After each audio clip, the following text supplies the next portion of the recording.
नमस्कार दोस्तों, कैसे हो आप। आशा करते हैं माता काली शमशान काली की कृपा से आप सभी लोग बिल्कुल ठीक होंगे। जय मरी, जय मशानी, जय शमशान काली, जय सतगुरु श्री माली जी की जय। मैं भगत नरेश कुमार पांचाल अपने चैनल में आप सभी भाइयों का, आप सभी बहनों का फिर से स्वागत करता हूँ। मैं भगत नरेश कुमार पांचाल आज उन संतों को श्रद्धांजलि देता हूँ जिन्हों को कुछ मूर्ख आदमियों ने या कुछ गिरे हुए इंसानों ने, घटिया आदमियों ने हमारे देश के संतों का अपमान किया और उन बेकसूर संतों को मौत के घाट उतार दिया। मैं चाहूँगा ऐसे घटिया सामाजिक लोगों को फांसी की सज़ा मिले और उनको दंड मिले और उनको मृत्यु दंड मिले। मैं ये कहूँगा क्योंकि हमारे देश के जो संत हैं, मेरी उनके साथ पूरी सहानुभूति है। मैं ऐसे संतों को दिल से नमन करता हूँ क्योंकि हमारे देश की जो आज चल रहा है, हमारा भारत देश इन बड़े बड़े संतों पर ही चल रहा है, इन बड़े बड़े संतों की वजह से चल रहा है। क्योंकि अगर ये संत ना हो तो हमारा देश किसी जो लायक नहीं है। क्योंकि इन लोगों को सोचना चाहिए कि भाई हम अपने बड़े बड़े संतों के ऊपर या इन बुजुर्ग संतों के ऊपर हाथ उठाते हैं या इनका अपमान करते हैं या अभद्र भाषा का अभद्र भाषा का इस्तेमाल करते हैं या इनके ऊपर आपने हमला किया तो क्या सोच के किया। तो ऐसे लोगों को फांसी की सज़ा मिले और ऐसे लोगों को कठोर से कठोर दंड मिले। मैं यही सरकार से गुजारिश करूँगा। और हाँ, मैं एक बात और कहना चाहूँगा। यूट्यूब पे कुछ लोग एक दूसरे के साथ गाली गलौज करते हैं या एक दूसरे की टांग खींचते हैं या एक दूसरे के बिजनेस को देख के चलते हैं या एक दूसरे के साथ अभद्र भाषा का इस्तेमाल करते हैं। यहाँ तक कि यूट्यूब पे हमारी कुछ माताएं हैं जो कि माता काली की, जो माता दुर्गा जी की गद्दी लगाती हैं, उनके साथ भी अभद्र भाषा का इस्तेमाल करते हैं। तो ऐसे लोगों को ये कति का ताबी भी हक नहीं है कि उनके साथ वो अभद्र भाषा का प्रयोग करें। अरे औरत की इज्जत करो। औरत एक माँ भी है, जननी भी है और जगत की माया भी है। अगर आप लोग किसी देवी की या किसी महिला की इज्जत नहीं कर सकते तो उनको गलत भी ना बोलो।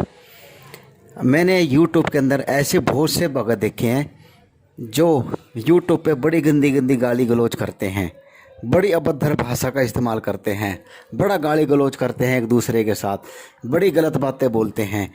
तो ऐसे लोगों को सबक सिखाने के लिए तो सिर्फ यही है कि कुछ लोग अगर सामने आकर इनको सबक सिखाया जाए।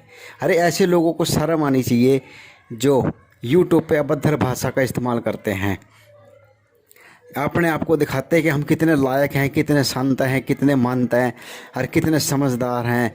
कोई अपने आप को नाथ कहता है, कोई अपने आप को अंगूरी कहता है, कोई अपने आप को कुछ कहता है। अरे नाथ अंगूरी ऐसे थोड़ी ना होते हैं कि लोगों को गलत बोल लेंगे, लोगों से अभद्र भाषा का इस्तेमाल करेंगे, हमारी माताओं को, बहनों को गलत बोल लेंगे। अरे भाई कोई कर रहा है अपने लिए कर रहा है, तुम भी करो। तुम उनके साथ गलत प्रयोग क्यों करते हो? तुम अपने ज़बान क्यों गंदी करते हो उनको गलत बोल के? तुम लोगों को सोचना चाहिए कि वो भी किसी की माँ बहन है, वो भी किसी की बेटी है, वो भी किसी की बहन है, वो भी किसी की माँ है जिनको आप गलत बोलते हो। मैं तो ये कहूँगा ऐसे लोगों को भी कठोर दंड मिलना चाहिए जो ऐसी अभद्र भाषा का इस्तेमाल करते हैं, खुल्लम खुल्ला गलत बोलते हैं।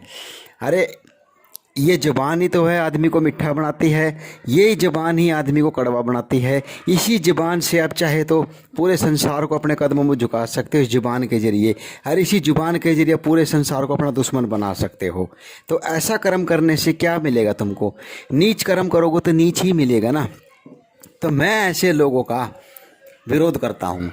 मैं ऐसे लोगों का बिल्कुल भी समर्थक नहीं करता जो लोग यूट्यूब के अंदर बड़ी अभद्र भाषा का इस्तेमाल करते हैं। जो माताएं चौंकी लगा रही हैं, माता काली की या माता मदान वाली की या माता दुर्गा की, उनके साथ अभद्र भाषा का इस्तेमाल करते हैं।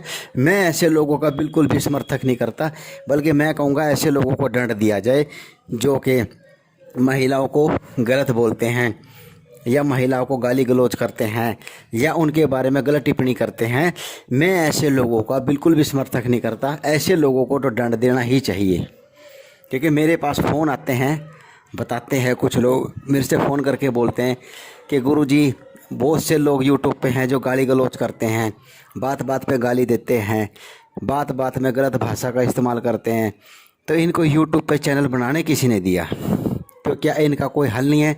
तो वही बात है भाई, मैं दुखी होकर, काफ़ी लोगों के फ़ोन आए, मैंने उनकी बातें सुनी, तो आज मेरा मन करा भी ऐसे लोगों को भी कुछ ना कुछ जवाब देना चाहिए कि भाइयों, जब आप किसी के बारे में अच्छा नहीं कह सकते तो उसके बारे में बुरा भी क्यों कहो? अरे धी बेटी है, धी बेटी की इज्जत करोगे तो तभी तो तुम्हारी इज्जत होएगी। जब तुम किसी की धी बेटी के बारे में गलत बोलोगे तो तुम्हारे को कौन अच्छा कहेगा? ये बताओ, कौन अच्छा कहता है तुम लोगों को जो तुम ऐसी गलत भाषाओं का इस्तेमाल करते हो? तुम लोगों को सोचना चाहिए कि भाई हम क्यों किसी के बारे में गलत बोलें, क्यों गलत सोचें किसी के बारे में। तो वही बात है जी।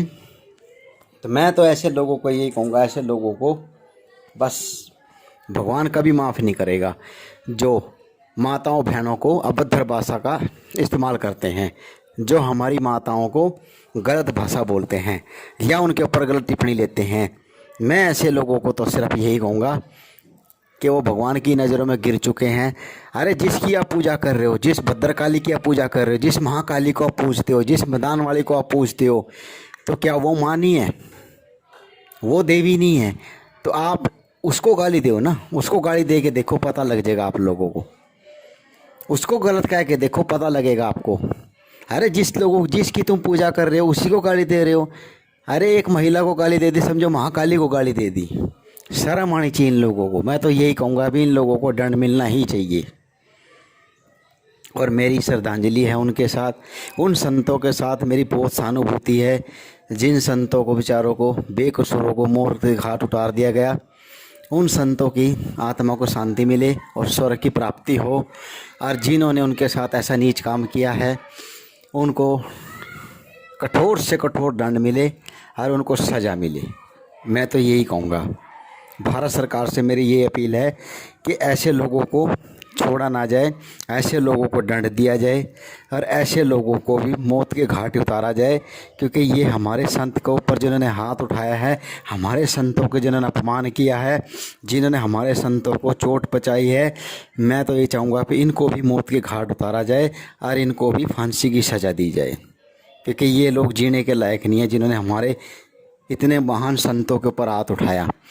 अरे आज इनको शर्म आनी चाहिए कि जो भारत देश चल रहा है इन्हीं बड़े बड़े संत महात्माओं की वजह से ही चल रहा है। हमारे ये पूजनीय हैं, हमारे ये बड़े इष्ट हैं, हम इनकी सेवा करते हैं, हम इनसे दीक्षा लेते हैं, हम इनसे ज्ञान लेते हैं, हम इनसे शिक्षा प्राप्त करते हैं और हम इन्हीं के ऊपर हाथ उठा रहे हैं, हम इनको गलत कह रहे हैं। ये गलत है, महापाप है, घोर पाप है। मैं तो ये चाहूँगा कि इनको दंड मिले और इनको सज़ा मिले, उनको इंसाफ मिले। बस मैं तो महाकाली उस भोलेनाथ से यही प्रार्थना करूँगा कि ऐसे नीच आदमियों को कठोर से कठोर दंड दे, कठोर से कठोर दंड मिले। मैं भोलेनाथ जी से और महाकाली जी से यही प्रार्थना करूँगा। और हाँ भाइयों, मैं आप लोगों से एक बात और कहने जा रहा हूँ। अगर आप लोगों को मुंजा साधना, कच्चा कलवा साधना या महाकाली साधना या शमशान काली साधना या क्रोध भैरव साधना या काल भैरव साधना करनी है तो कृपया भगत नरेश कुमार पांचाल से संपर्क करें। ये ना हो भी फ़ोन पे खुद पूछने की कदा भी वो ना करे, भी आप फ़ोन पे बता दें। आपको आना पड़ेगा, आप आइए, आपको निःशुल्क गुरु दीक्षा दी जाएगी, साधना निःशुल्क सिखाई जाएगी। मेरे दरवाजे आपके लिए खोले हैं, आप आइए। हर शनिवार को करनाल में गद्दी लगती है, हर मंगलवार दिल्ली में गद्दी लगती है। आप आइए, आपको गुरु दीक्षा दी जाएगी। फ्री में गुरु दीक्षा देते हैं, फ्री में साधना सिखाते हैं। आप हमसे आके मिलिए, लेकिन चोरों ठगों से सावधान रहिए। किसी को भी गुरु दीक्षा के नाम पे पैसा न दीजिए, किसी को भी साधना सिखाने के नाम पर पैसा न दीजिए। और इन लोगों से बच के रहिए। जो कोई मेरे नाम से आपके पास अपना कोई लिंक भेजता है या मेरे नाम से आपके पास कोई फ़ोन करता है, तो ऐसे लोगों से बच कर रहिए, ऐसे लोगों से सावधान रहिए। कल को ऐसा ना हो भाई आपके साथ धोखा हो जाए, आप लुट जाओ। और अगर आपके साथ धोखा हो गया तो मुझे बहुत दुख होगा। इसलिए मैं नहीं चाहता कि भाई ऐसे लोग आपको लूटें। ऐसे लोगों से बच के रहना, ऐसे लोगों से दूर रहना। ठीक है दोस्तों, अगर आप भाइयों को, आप बहनों को हमारी यह वीडियो अच्छी लगे तो ज़्यादा से ज़्यादा लाइक करें, ज़्यादा से ज़्यादा शेयर करें और बेल का बटन ज़रूर दबाएं। और उन संतों की आत्मा के लिए प्रार्थना करें, उन संतों को स्वर्ग मिले। उन संतों से मेरी बहुत सहानुभूति है और मैं आप सभी भाइयों से, आप सभी बहनों से ये अनुरोध करता हूँ कि उन संतों की आत्मा की शांति के लिए प्रार्थना करें भोलेनाथ जी से, और उन दुष्टों को दंड मिले। और यह भी मैं प्रार्थना करता हूँ कि उनको कठोर से कठोर दंड मिले। धन्यवाद।